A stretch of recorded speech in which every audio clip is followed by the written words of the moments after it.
Hey everyone, how's it going? So I was actually going to have a different video out for you this week, but it didn't quite come together. It didn't want to get written this week, so it'll be coming next week. Instead, I just got back from New Mutants, and I'm going to tell you about it. Don't really have anything, concrete like I usually would. In terms of things I would change or what went right or wrong in the movie, this is more just a surface level review. And just full warning, I'm going to go full spoilers here. But don't worry about it because pretty much exactly what you think would happen, it's what happens.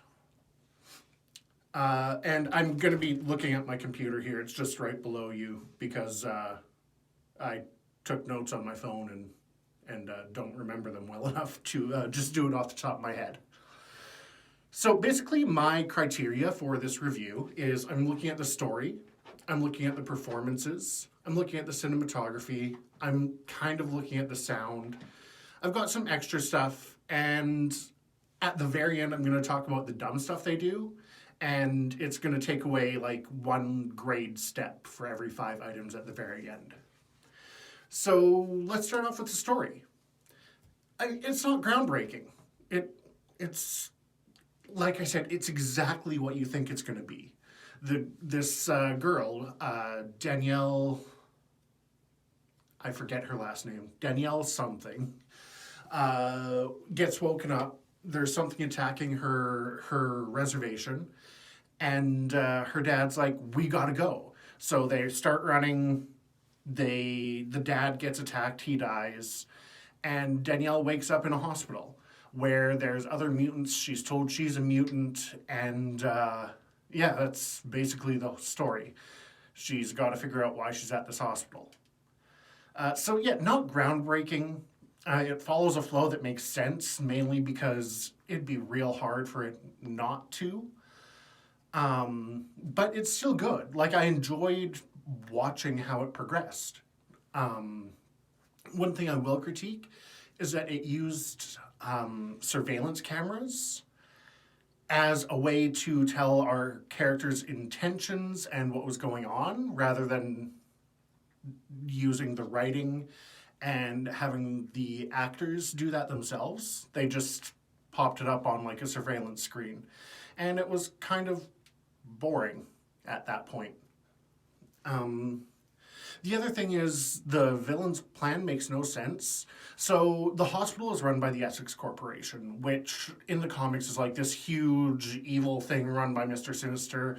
And I don't actually know much besides that because I don't read the X-Men comics. I know I'm a horrible person. But in this, they're trying to build an army. And I'm just saying, Dani's power is that she takes your darkest fear and turns it into a real thing that can kill you. Why would they not want that? They try and kill her at the end. Why? Like, that is your most powerful thing. She just took out an entire reservation of people. I'm just thinking, if I'm trying to put together an army, I want her on my team. And the very end battle was a little anticlimactic, but that's all right. Just the very end of it. Dani basically, her darkest fear is the fear bear, the evil bear that lives inside all of us. Benny, I am so sorry. I know. Come here. Benny's gonna join us. He's been alone for a while. So the movie starts off telling us the fable of the two bears. We've each got two bears living inside of us. One of them is all things good, love, hope, courage. And the other one is all things evil, fear, anger, despair. And that's the main thing of the movie. Dani's deepest, darkest fear is the fear bear is going to come get her. And at the very end, she just basically walks up to the fear bear and says, "Stop. I'm not scared of you anymore." And the bear's like, "Oh, well, all right, I guess I'm just going to lay down now and just fade away. We're good. Bye." And I thought it was a bit boring. But up to that point, the other kids using their powers, it was fantastic. Yeah. Overall, I'd give the story like a B. It's safe, it's fine, it's been done before, but it wasn't bad, so, it's all right. Now let's go into performances. So everyone did all right. Like, it wasn't like Dark Phoenix, where, I mean, they were just there for the check, and very clearly, what's good, Jennifer Lawrence? Oh my gosh. Some characters like Reyes could have used more fleshing out as to what their personal motivations are. She was just there to be there, it seemed like. She was your generic bad guy who was just listening to her bosses. But we never really knew what she was there for, why her bosses wanted the mutants other than for an army, maybe. And we never really saw, we never saw a reason for the hospital. One of the characters, Roberto, whose power is he lights on fire, he's the Human Torch. He's the Human Torch that Fox could use at that point. But Roberto could have been removed from the movie, and nothing would have changed. Yeah, and I think if your character can be removed from the movie and nothing changes, the character should probably be removed from the movie. So personally, I would have cut him, but I mean, the actor did fine with what he was given. Sam, who's played by Charlie Heaton, I think his last name is, from Stranger Things. He plays Will's brother. He was pretty good for the most part, except there's this one outburst he has where he's like, "Oh, when will I ever get better? You're never going to release me from this hospital. You keep saying when we get better, but none of us have ever gotten better. I've never seen anyone leave this place." And it could have been great, but I feel like that one, he might have phoned that in a little bit. Also, he's got a broken arm in the movie, and it never comes up. It's never explained why he's got a broken arm. It never hinders him. It never comes up. He's just got a broken arm. And that kind of bothered me, because if you're going to have your character have a broken arm, give it a reason and do something with it. Rain. Rain is played by Maisie Williams, and I'm going to be honest, I never cared about Game of Thrones. It wasn't for me. But she was fantastic in this. She told a story in the very beginning about how she first found her power, which is she turns into a dog, essentially. She can stop the transformation partway and get the ears and be able to smell real good and see real good, but she can also just full-on turn into a dog. And her story about that and trying to go to a priest, it was really well performed. And like Maisie Williams, because I never watched Game of Thrones, this is essentially my introduction to her, and I'm a huge fan. So that's cool. My only complaint would be that her catchphrase is "demons can't come in churches," which, again, it means nothing, because the demon bear at the end just like crushes the church and walks right in. So if you're going to have the catchphrase be like "demons can't come in churches," then maybe have it so that the thing you call the demon bear can't come in the church. I don't know, that's just me. Ileana was played by Anya Taylor-Joy, who was in The Split and in Glass. She's, again, her performance is fine. I don't like her character, who at the very beginning is just a racist dick for no reason and makes, Donald Trump level racist comments towards our Indigenous main character of Danny. And all of a sudden, about halfway through, her and Danny are like best friends. It makes no sense. Her character arc doesn't track for me, but Anya Taylor-Joy was fantastic. And that brings us to Danny, who is the only other character of note in this movie, and she's our main character. Personally, I found her a bit bland, but in character's defense, she just found out that that her entire community died in what was called an F5 hurricane, and she's the only one who didn't. She's a mutant, and she's now in a prison essentially. So being closed off is a valid response. Yeah. And there are scenes with her and Maisie Williams. They begin a relationship together. And in those scenes, like, it didn't feel forced between them or anything. It felt really natural, so I will give her props for that. You jump down, then you want back up. What is going on, Benny? Come here. Come here. Hi. Say hi to everyone. Say hi. No, don't look then. Fine. Yeah, so that's going to bring us to cinematography. The shots were fine. So the continuity wasn't great. Characters would move around. They'd be looking over their left shoulder in one shot and then immediately flip to the right in like a millisecond. And I mean, stuff like that. Yeah, I'm not a huge fan of, but I'd still overall give it like a C+. It's fine. It's not groundbreaking or anything, but it's fine. The sound was great. The soundtrack that they did was fantastic. I didn't notice it, which is a really good compliment in my eyes because it helped build the atmosphere but wasn't distracting. So I'd give that a B+. The costumes and stuff. So I'm going into extras now, other things that are good. The costumes, the set, the visual effects, they were all fantastic. The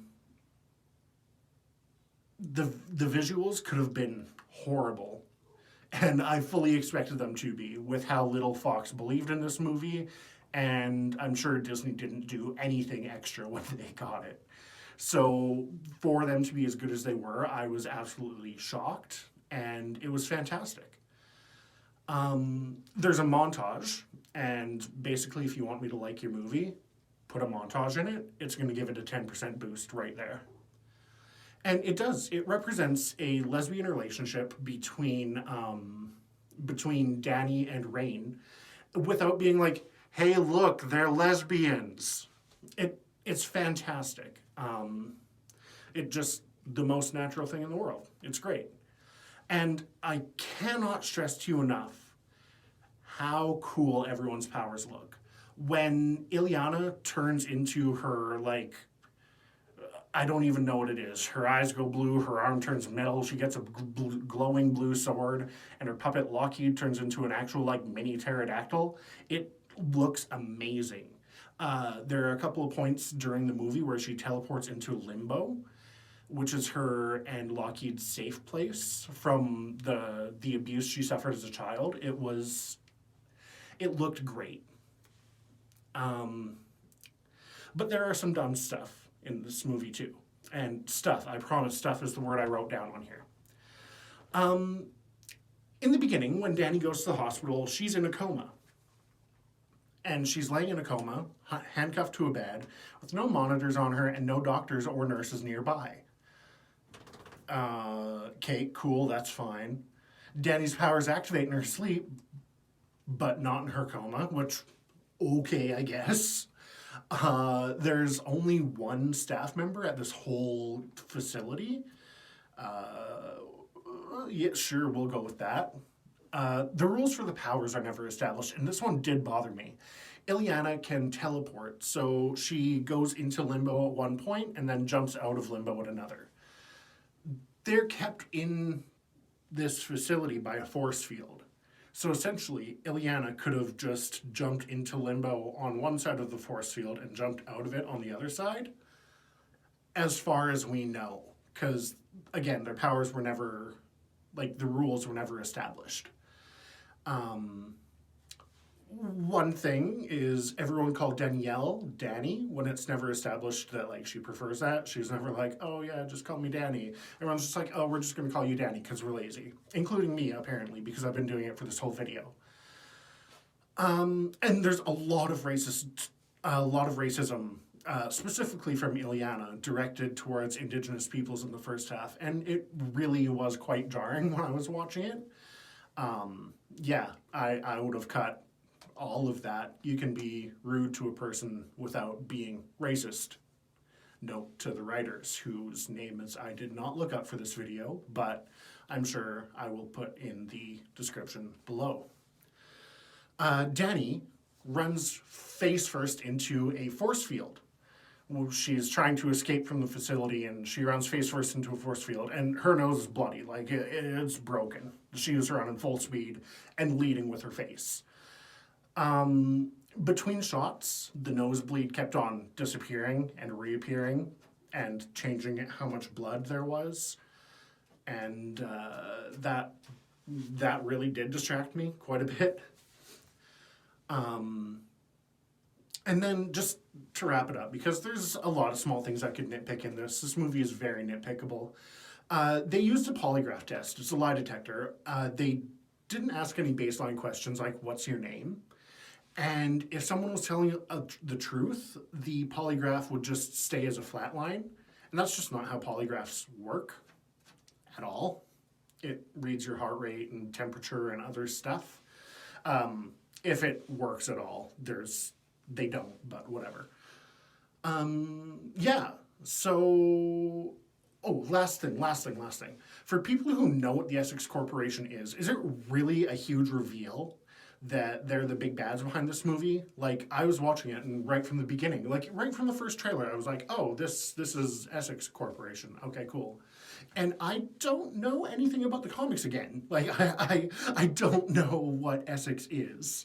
But except for they're evil, and they are the reason Wolverine killed, like, all of the X-Men in the comics. So, but even I, watching this, was like, oh yeah, that's Essex. So why is it treated as some big reveal? I don't know, whatever. Maybe that's just me. So final thoughts is the movie was decent. You know, I'm going to go wild and crazy. I'm going to call it good. And I'd recommend that you watch it when you can at home. I went to the theater to watch it, and I'm not going to be doing that anymore. Full disclosure, I've gone to the theater like 4 times since it's opened back up. I went to see, not Force Awakens, Empire Strikes Back. I went to see Inception. I went to see Tenet, and I went to see this.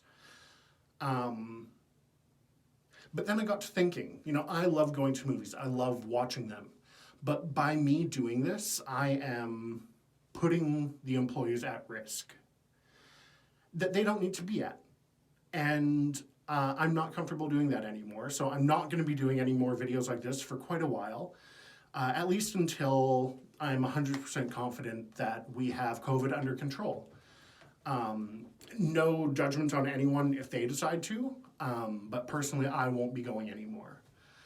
So yeah, I highly recommend that you watch this movie when you can at home. So for a grade for this movie, I'd give it a B+. Like, I thoroughly enjoyed it. I left happy. I enjoyed watching the movie. It was a good time. The story was decent. The performances were good. And aside from my nitpicks, there's not a lot bad to say about it. Of course, the nitpicks do drop it down. So because of the dumb stuff, and again, I promise I wrote stuff, I do have to drop it down to a B+, or a B-, sorry. It's originally a B+, it's now a B-. But yeah, so final review, B-, watch it when you can. Hey everyone, thanks for watching. I hope you enjoyed this video, and if you did, a like and subscribe would be hugely appreciated. And share this video with anyone who you think might be interested in it. Let me know down in the comments, what do you need to see in theaters before you're comfortable going back to them? Again, thank you for watching, and I'll see you next week for a new video. It should be fantastic.